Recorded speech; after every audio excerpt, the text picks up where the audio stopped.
Сәлеметсіңдер ме, 2-ші сынып оқушылары? Бүгінгі сабағымыздың тақырыбы бассейнге барамын. Здравствуйте, ребята. Тема сегодняшнего урока – иду в бассейн. Ең алдымен жаңа сөздермен танысып, оларды жаттап алайық. Сначала познакомимся с новыми словами и выучим их.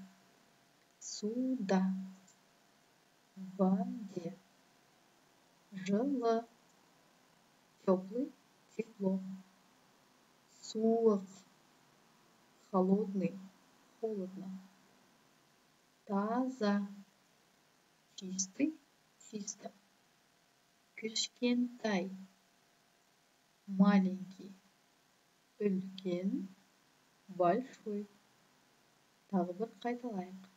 Давайте повторим.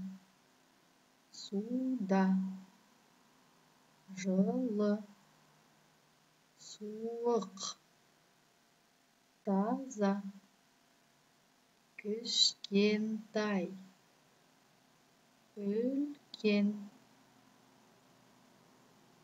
Ал енді балалар, суретке қарап, сурет бойынша мәтінді оқиық.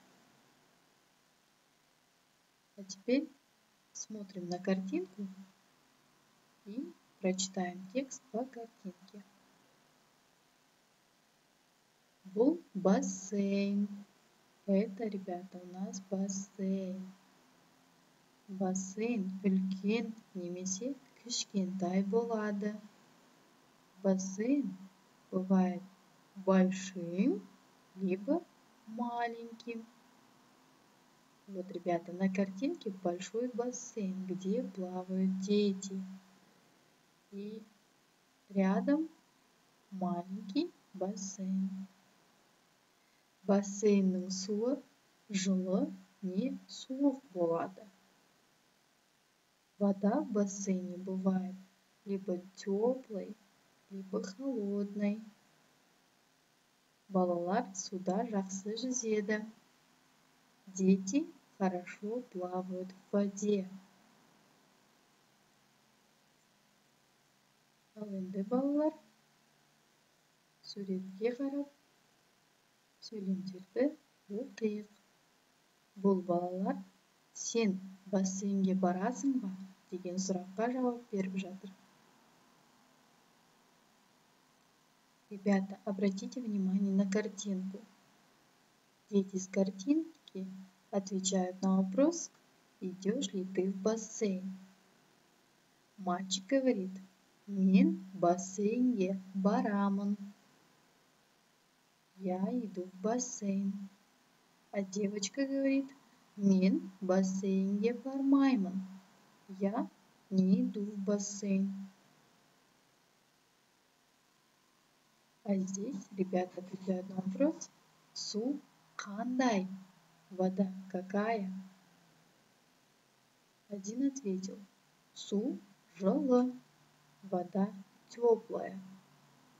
Второй отвечает, су суық, вода холодная. Ал енді балалар, сурет бойынша сөйлемдерді толықтырып айтайық. А теперь мы должны дополнить предложение по картинке. На картинке у нас бассейн. На казахском бассейн также остается. Бұл бассейн. Это бассейн. Мен бассейнге барамын. Я иду в бассейн. Сен бассейнге бармайсың. Ты не идешь в бассейн. Тағы бір қайталап оқиық. Бұл бассейн. Мен бассейнге барамын. Сен бассейнге бармайсың. Жарайсыңдар балалар. Осымен бүгінгі сабағымыз аяқталды. Сау болыңдар.